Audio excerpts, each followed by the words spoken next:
Unreal Engine is just mind-blowing. It's so capable of amazing graphics, they're using it to generate backgrounds in movies and TV shows now. We love looking at tech demos with Unreal Engine to see exactly where gaming's going. Hi folks, it's Falcon, and today on gameranx, 10 new Unreal 5 engine graphics demos that are amazing. Now, just a quick note, we really like looking at tech demos, and we've already done a video of these, so if you're interested in another batch of them after you're finished with this one, check that one out. There's a ton of great stuff in that one too. Starting off at number 10, it's a piece of VFX art from a gentleman by the name of Daniel Magar. Now, Magar isn't just some guy uploading stuff for no real reason. This is a guy who does real VFX work. Some of his work includes Black Mirror, and just like a lot of TV and movie VFX people, he's getting into Unreal Engine because, like I said in the intro, there's a whole lot going on in that industry with Unreal Engine. Now, what Magar's doing isn't really a short in of itself. It's using Unreal Engine to demonstrate some art and technology going on here. He's got traffic simulated with a bunch of really cool 1970s looking vehicles and pedestrians. In some cases, the pedestrians are walking around and actually look pretty natural, and in others, it's just kind of showing off how good the modeling is, with some people that are just standing completely still. It's a little odd looking, but the detail on everything is amazing. To me, it kind of evokes the Joker movie from a couple years ago. The buildings really have that look to them. There's pollution in the air, grimy 1970s realism to it. I really like this piece because I like imagining a game that looks like this. It's possible. It's not just possible, it's probably going to happen. With how good of results you can get with Unreal Engine, it's mind-blowing where we are right now. At number 9, this realistic tree pack by Diviz, which is a 3D asset house. This stuff is completely amazing. It's photogrammetry, so you go out with cameras and capture various angles of an object and use software to compile the objects in the computer, and then artists take over and kind of fix little things, deal with misshapen stuff, weird artifacts. I have to imagine doing photogrammetry of trees results in a lot of that. And when you look at the demos created with this tree pack, it's astounding. If I was walking through foliage in a game like this, I'd be saying, where are we? How did this happen? When I first started playing video games in the 1980s, trees were like 2 tiles on the screen, 64 pixels. That seriously blows my mind. And number 8 is this weather visualization that a company called Wavefunction VR created and rendered in real time. You can actually go onto their channel and see all of the different types of weather on this environment and apartment building they've rendered. But I think that it's the rain and fog that really creates the coolest feel. Like, it's really impressive. I feel like a zombie game that looked like this would be really interesting because the apartment that you see has the electricity on. This implies like a time where civilization's still there, but if you went ahead and dealt with the zombie outbreak in a game version of this, I feel like we're actually at a point where rather than rendering an apocalyptic world that the zombies have already destroyed, it would be really interesting to live through the zombie apocalypse, or maybe stop it in these types of environments that feel more like civilization but can still look really spooky.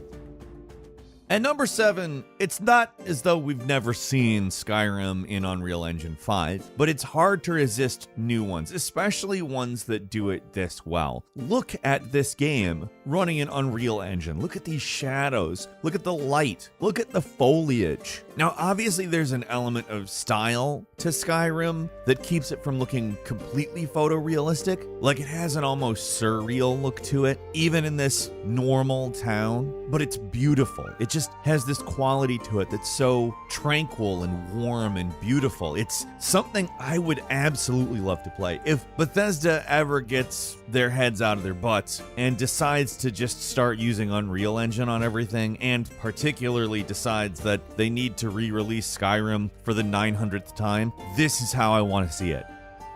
And number 6 is Something that kind of evokes, in my opinion, The Last of Us a little bit. A channel called Brilliant Blue, didn't really give this a great name. It's just called I Made This in Unreal Engine 5. But it's an old building that's had a wall knocked in, and you see all these various knocked in bricks and decaying wood, cement, plaster, animal bones, implying somebody had been living there and cooking meat that they had captured. I don't know, it just has that feel of going a ways into the future after stuff gets bad, where the world starts regrowing on top of the rubble. It's just beautiful, incredible.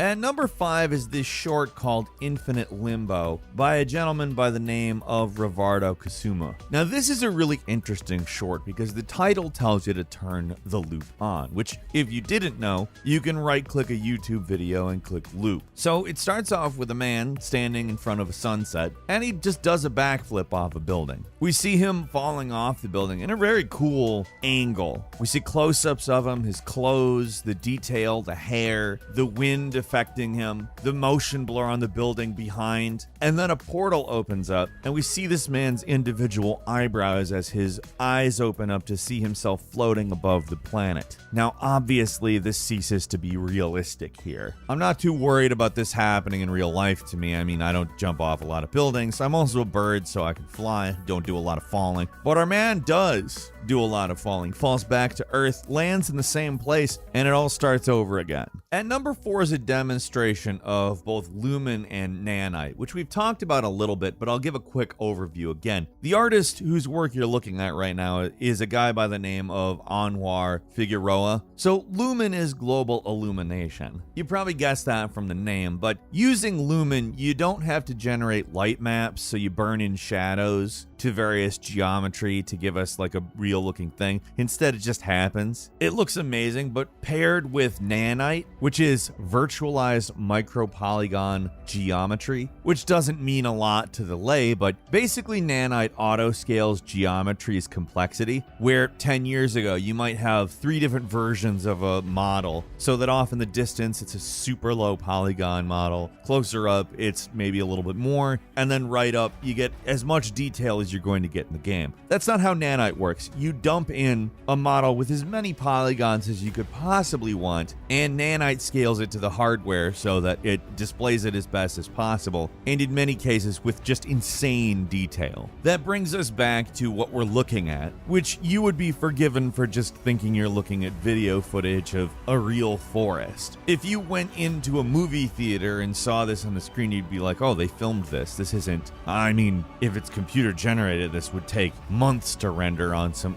it's real time. This is real time. If somebody told you that in the movie theater, you'd be like, what? And that's what we're dealing with visuals now. This is what games are going to look like in a couple of years. Once everybody's been learning how to use this technology and using it in game development, this is it. God, I can't wait.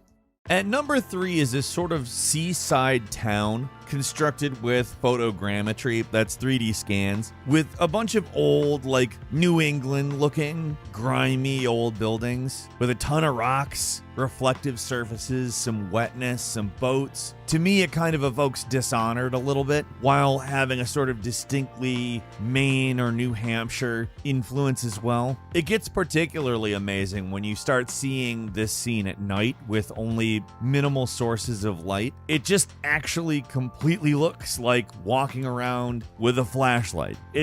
I know it probably sounds ridiculous for me to just completely talk about how excited I am to see games use this kind of detailed technology, but that's what I think every time I start getting into these absolutely amazing demos. Look at that boat in front of that low sunset. At number 2, this comes to us from the same artist, a guy by the name of Malheim Sphere. He shows us basically what a mountain covered in snow would look like, and that means a lot of rocks, a lot of physics, and a lot of weather effects. These rocks also, all photogrammetry, all 3D scans. Like, we basically get to look at photos of the world in a virtual space. We can plop video games into customizable geometry based on real-world objects. A possibility that this particular video makes me think of when I start thinking of photogrammetry is people building like handmade models of buildings or spaceships or stuff that's not possible in real life, doing photogrammetry of it, and just having the best looking fantasy, sci-fi, cyberpunk, anything. Unreal's far from the only engine that's capable of some of this stuff, but the technologies I talked about earlier are exclusive to it, and they're free. Unreal Engine is free. Anybody can do this with the time. You just have to learn it. It's amazing. I mean, it gets particularly cool when you get to the point in this video where all of the light is taken away and they start shooting flares onto the mountain, and it becomes the only light source. These flares that are shooting up into the air, falling down, and then physically interacting with the geometry. It's really cool.